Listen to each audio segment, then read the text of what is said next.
Alors bonjour à tous, on se retrouve dans le 4e épisode de l'Inside. On va commencer par le point sur la N1, mais tout d'abord...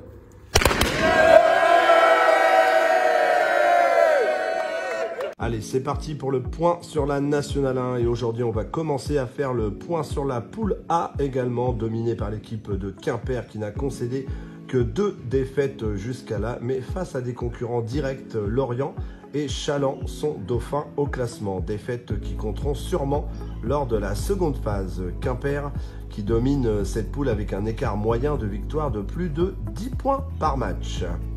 Dans la poule B, bien évidemment, on retrouve le STB Le Havre, seul leader avec 16 victoires et 3 défaites, mais pour le moment, avec seulement 2 défaites qui compteront pour la phase 2 avec les revers face à Mulhouse et Lionceau, et à voir si l'équipe de Lionceau fera bien partie du top 7 d'ici quelques semaines. Le STB Le Havre est poursuivi par le SCAB qui n'en finit plus sa remontée fantastique. On passe maintenant au baromètre de la N1 avec l'équipe du SCAB justement qui est en forme actuellement et qui vient de passer sa 7e victoire consécutive vendredi dernier contre Mulhouse. On retrouve aussi les Havrais qui restent sur 5 victoires lors de leurs 6 dernières rencontres. Attention pour les équipes de Lionceau et de Charleville qui restent sur une série de 5 défaites de suite. Lyon qui se rapproche d'une sortie du top 8 de la poule B. Enfin, un regain de forme confirmé pour Saint-Vallier, notamment depuis l'arrivée de l'ancien Havrais Jaron Burrows, 6e victoire en 7 rencontres pour eux. Et dans le dur, on retrouve la lanterne rouge du championnat Avignon, Le Pontet, qui reste sur une série de 6 défaites consécutives. Ils sont bien gentils avec leur bonne année, mais toujours les mêmes qui ramassent. C'est dur la vie d'alternant quand même. Allez, on va faire place à Lauriane pour son bilan du mois. C'est une équipe qui était dans une bonne phase juste avant de venir chez nous, qui n'a jamais rien à perdre quand ils viennent jouer chez un premier au vu de leur classement pour l'instant. Et vu qu'eux ils se battent vraiment pour être dans les 7, ouais, on a bien préparé ce match. Maintenant, ils nous ont accrochés vraiment jusqu'au bout. Avec encore vraiment sur le fil ce panier au buzzer de Dardenne, là, à 3 points avec la faute, qui aurait pu vraiment nous faire du mal. Mais j'ai envie de dire, pas si loin, pas si près. On a quand même réussi systématiquement à... On s'est fait peur, mais on a quand même maîtrisé dans l'ensemble. Oh bah, ce retour, c'était top. Moi, alors au tout début, j'appréhendais, mais en fait, plus l'événement approchait, plus j'étais vraiment contente de revoir certaines personnes. Il y a le COP qui est important aussi, qui est tout le temps là, et ça m'a fait vraiment plaisir de le voir, certains dirigeants, où j'ai pu les voir aussi la veille à l'hôtel. Donc en fait, non, j'étais vraiment bien, vraiment contente. Maintenant, après, voilà, il n'y avait pas la victoire. C'est sûr que c'était un petit peu, pas embêtant, mais moi personnellement, alsacienne d'origine, il y a certaines personnes qui étaient au match qui sont jamais venues me voir auparavant. Et là, il y avait vraiment beaucoup de personnes de ma famille, de mes amis.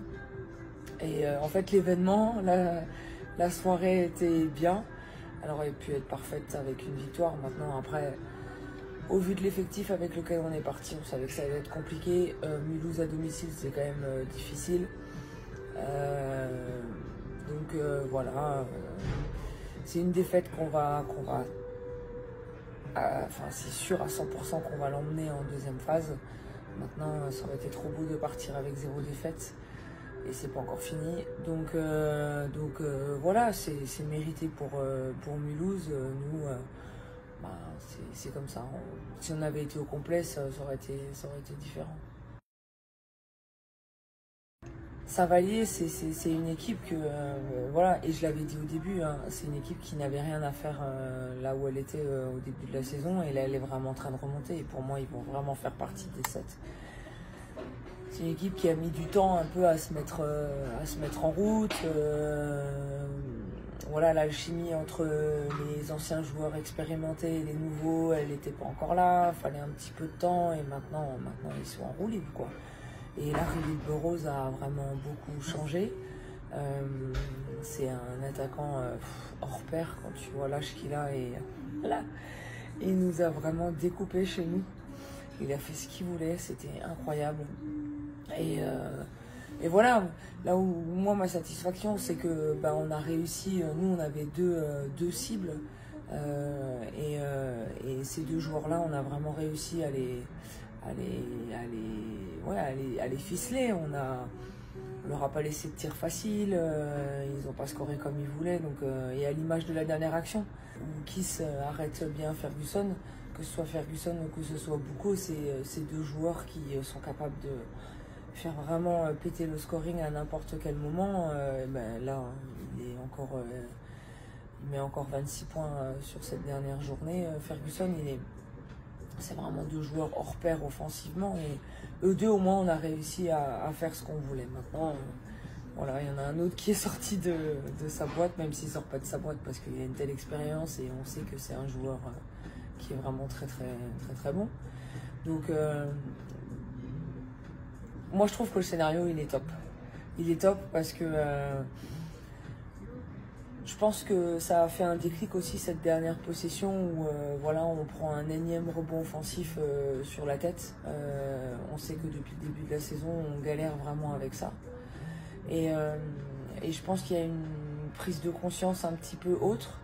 Et la fin elle est heureuse parce que voilà, on fait cette petite erreur là, derrière il reste 0,8 et je vois que tout le monde est abasourdi. Et vraiment, moi, pour la petite histoire, je vais pas ça va pas être dans mon sens, mais j'étais à côté de la table et je voulais juste demander temps mort au cas où. Je demande instinctivement temps mort, mais j'ai aucune idée du temps qui reste. Et je vais sur le banc et je vois en fait les joueurs, je vois l'atmosphère de la salle, je vois les joueurs, et je sais pas, je rentre dans une espèce de bulle et au moment où je m'agenouille, je regarde le chrono et là je vois 0,8, je fais ah oui, là faut vraiment, là on sait qu'à 0,8 en fait on peut pas prendre la balle à deux mains et tirer. Donc je savais ce que je voulais. Je savais que je voulais envoyer Steven ou aller hoop, mais je voulais quand même avoir une issue de secours avec un shooter. Et en fait, la mine, au moment où je dessine sur ma plaquette le trajet de la mine, je me dis mais comment il va tirer comme ça? Je me suis dit bon, de toute façon on n'a pas le choix, il faut trouver. Et puis voilà, je savais que Steven, je voulais le faire partir de là pour arriver là. Et puis après, voilà, la passe elle est pas parfaite, mais elle est vraiment pas trop mal. Et puis derrière, Steven, il décolle quoi. Et c'est marrant parce que j'ai l'impression que, je sais pas, au début ils se parlent, ils voulaient se mettre en zone et puis Burrows, je sais pas ce qu'il fait, et puis tout d'un coup il se met, il se dit mince, je pense que voilà, le coach connaît quand même assez Steven adverse, et au moment où il veut reculer pour se remettre dans l'espace du alley-oop, en fait c'est trop tard quoi, Steven il est déjà en l'air. Et bon, moi quelque part j'ai envie de dire heureusement qu'on le marque, parce que franchement, alors que les arbitres prennent pas la faute pour laisser la dernière possession, ouais, mais franchement elle est énorme. Et à aucun moment j'ai l'impression qu'ils vont la prendre, alors que cette faute là, lui il est en l'air, le joueur se place dessous, c'est indiscutable. Mais j'ai pas l'impression qu'ils allaient la prendre. Et alors, j'ai envie de dire heureusement qu'on le score, hein, parce que ça peut faire mal derrière quoi. Eh bien écoutez, on va passer à l'interview express maintenant. Et aujourd'hui, on interview Momar. Et moi, c'est pour quand? Ils veulent me mettre des coups de pression, mais ils n'y arriveront pas. J'ai pas Attends. Ça va pas se passer comme ça. Et moi, c'est quand mon tour? Hey Yervin, Hein? non mais c'était prévu le prochain, c'est pour Prochain toi. pour moi? Oui, t'inquiète. Ouais, on fait comme ça alors. Merci Yervin. Je sais pas, j'écoute les comptines de ma fille un peu. La deuxième ligne, 2 passes, 2 points et 16 passes, ouais. Je crois.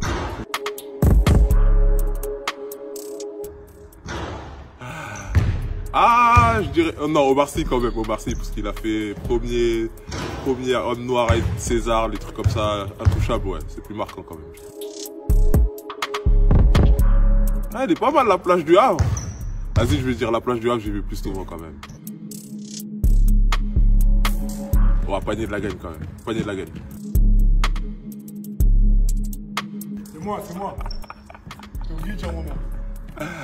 Ah, je sais pas, c'est chaud, mais... Ah, je veux dire Steven quand même, Steven. 2012, j'avais 17 ans. Lâche pas l'affaire. Continue, lâche pas l'affaire. Tu faisais quoi à 17 ans au basket? J'étais en centre de formation à Rouen. Perdre quelqu'un de ma famille, je pense. Un membre de ma famille. Non, ils sont pas atteints. Franchement, ça va. Je suis assez satisfait de ce que j'ai pu faire. Mais non, il me reste quand même le plus gros objectif. Il est encore en chemin. J'espère l'attendre bientôt. J'espère. Quelqu'un de jovial qui ramène de la bonne humeur, qui a toujours le sourire. Je suis mauvais joueur. Ah, j'aime pas perdre. Ouais, je suis un rageux, mauvais perdant, boudeur, râleur. Ah, je râle. Quand ça va pas dans mon sens, je râle. Ah bah ça, pour être à l'heure, je me rappelle quand j'ai fait un 1v1 avec lui, quand je lui ai dunké dessus. Qu'est-ce qu'il boudait. Bon, enfin bref. Maintenant, on va passer au top 10, les gars. Pardon, au top 5. C'est vrai que ça n'a pas été foufou ce mois de décembre, mais au moins en numéro 1, les gars, je vous le dis, on a l'action de l'année. Allez, Zion Nebo, à 7 mètres. Allez, c'est rapproché, ça va tomber dedans, magnifique. C'est bien. Allez, il faut y aller. Erwin Batsumba, la petite feinte, superbe passe. Pour Alan, le petit 2-3, c'est dedans. Il est chaud bouillant, Alan Marius, ce soir. Il faut y aller, Zion, il va sur le mur et le N1. Magnifique N1 de Zion Nebo. C'est lancé tout à l'heure, les belles défenses encore une fois. Pour Joël Awis qui va péter le dunk.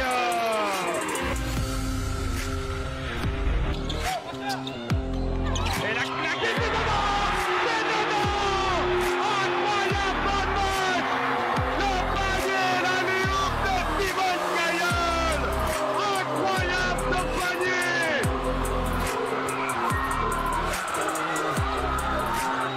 Une fin de match absolument dingue le deuxième. Incroyable cette allée-oop de Steven Caillol.